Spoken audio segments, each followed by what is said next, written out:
This is 2200, a nearsighted look at boring people and meaningless events. The perfect companion to a TV dinner while waiting for that Gilligan's Island rerun. Tonight on our show, Robert Willett, the first 50 years. Right now, you're probably asking yourself, who is Robert Willett? By the time this program ends, some of you should know the answer to that question. It's a remarkable story, one that began at Willett's birth and has continued for over 50 years. Inadvertently abandoned by his parents at a roadside rest stop when he was 7, the young Robert was adopted by a roving band of kindly Hell's Angels.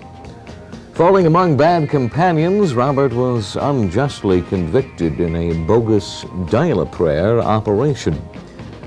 Robert's participation with the prison chorus led to his parole in custody of the famous singing group the Shondells, who achieved fame and fortune on Robert's advice to show him a little leg. The collapse of bebop brought hard times once again, and Bob was forced to eke out a living selling used sneakers at a flea market.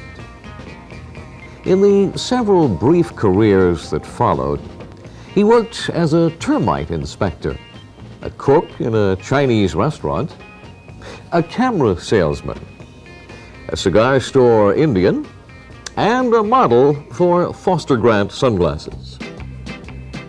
Although some have challenged the validity of his diploma from the Alvin W. Ferd School of Short Order Cookery and Hospital Administration, Willett was soon firmly adrift in the bouillabaisse of the hospital business.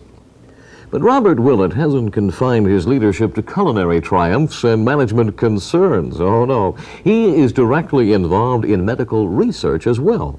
When damaged knees from hours of obsessive carburetor adjustment during those early years on the road made him a candidate for knee surgery, Willett volunteered for a landmark medical procedure.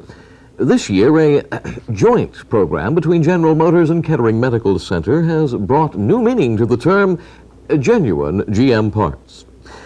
Through a chain of combination auto repair and outpatient surgery clinics, Dr. Goodwrench will be able to replace your muffler and your knees in one easy, low-cost visit. Of course, some have doubted that the new procedure has passed the test, but Bob Willett is living proof that the technique is effective.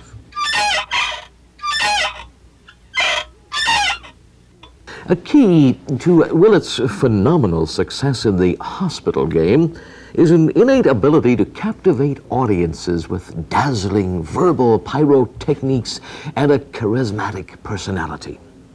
Dayton is a very unusual community in that it has only large hospitals.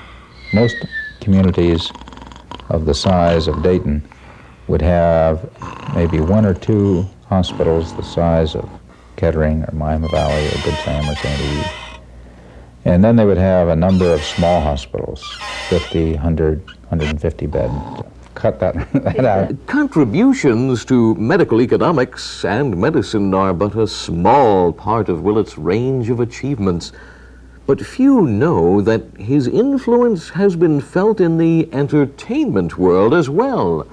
Only the most devoted fans of late-night television are aware that the now popular Mr. Bill series of Saturday Night Live fame is based on a masterpiece theater biography of Robert Willett, The Adventures of Sailor Bob.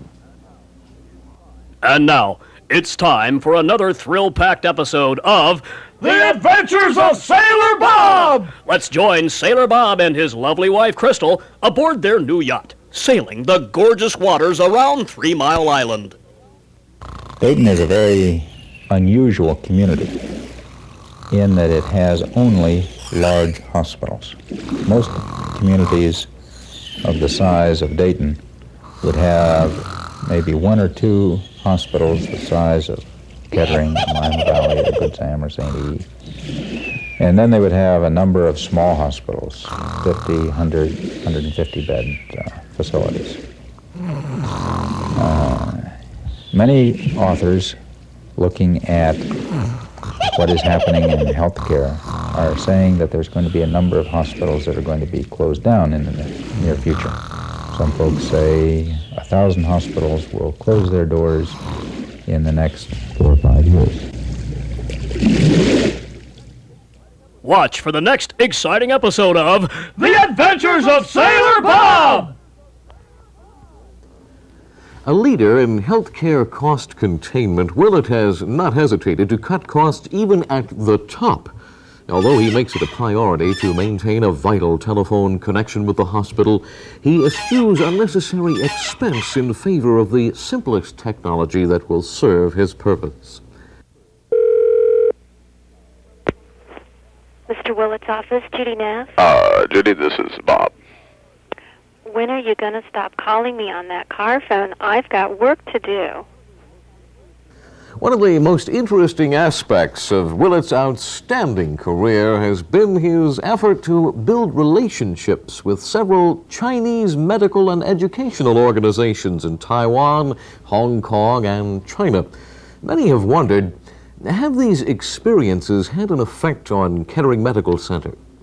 Well, to find out, we decided to ask some KMC employees. No, I don't think that Mr. Willett's trips to China has had much effect at all upon the cafeteria. We haven't changed our menu.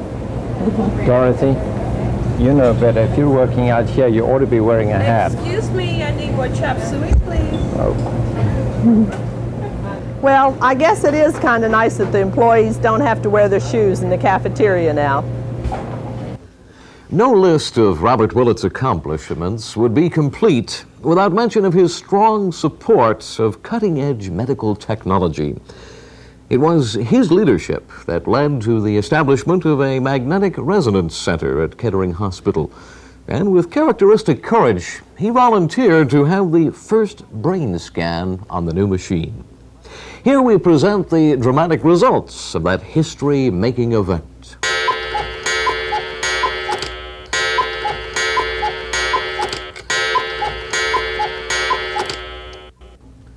Cost containment innovation is the hallmark of Willett's career, and his influence to reduce non-productive time is evident throughout the hospital. While other organizations were struggling with the development of worker incentive plans, Willett's commitment to pay for performance was already well established at Kettering. Feelings, nothing more than feelings. I love you. Thank you, dear. Deep inside of my heart, love you too. Deep in my heart, feelings, I love you, ladies. While other hospitals were struggling with antiquated accounting methods, KMC's computer technicians, under Willett's enthusiastic leadership, were developing the Series 15,000 zip and out system of rapid patient discharge. With the use of barcodes and a simple magnetic wand, patients can now be sent home from Kettering Hospital at just under the speed of sound. Oh, good morning, sir. I see you're ready to be discharged. Could I have your name, please? Arthur. Is that with one R or two? 6. 6, okay. Okay, sir, let me see. I see you have a facial injury. Okay. A wrist injury.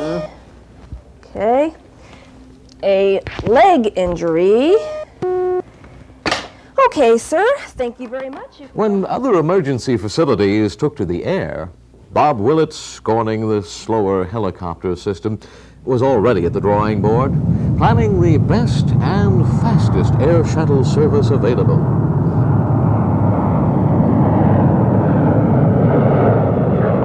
This is Kane, Flight 1, requesting clearance for landing.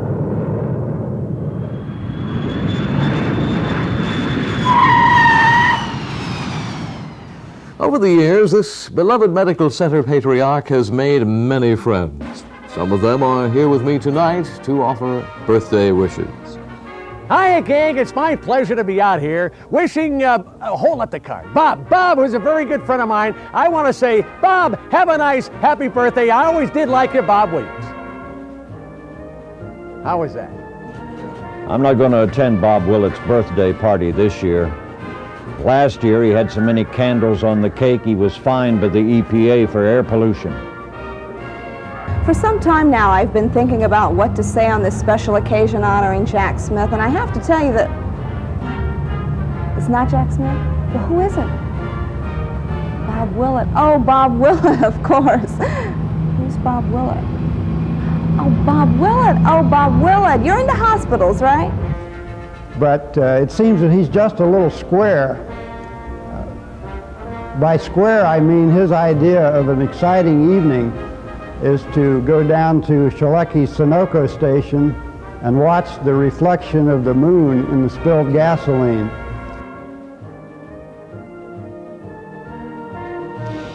Bob Willett. Where have I heard that name before? Well, in my conversations with Bob, I find that he speaks English almost as well as he speaks Chinese.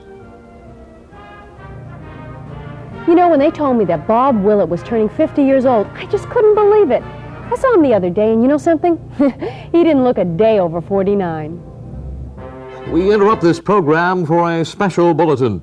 We have just learned that Kettering Medical Center President Robert Willett was undergoing testing today in the magnetic resonance laboratory at KMC when a giant current surge hit the powerful magnet. Willett is apparently unharmed, but a hospital spokesman says that since the accident, Willett insists on being called Roberta. I'd like to thank my brother, Daniel Garanzi, for giving me this opportunity to be with you here tonight. For 2200, this is Gregory Garanzi. Good night. Bob, Bob, Bob, Bob, Bob, little Bob. He's such an old man. He's got two sons. There's Greg and Jesse, but they're not messy like Bob, Bob, Bob, Bob, Bob. Built a new garage, got an MR. He's even got a phone in his car. Oh, Bob, oh, my baby Bob. He's a president, so he should pay the rent. Oh, went to China to see what they could do. Now he's back in those kung fu. Oh, Bob, oh, my baby Bob. He's the president, so he should pay the rent. Oh, Bob.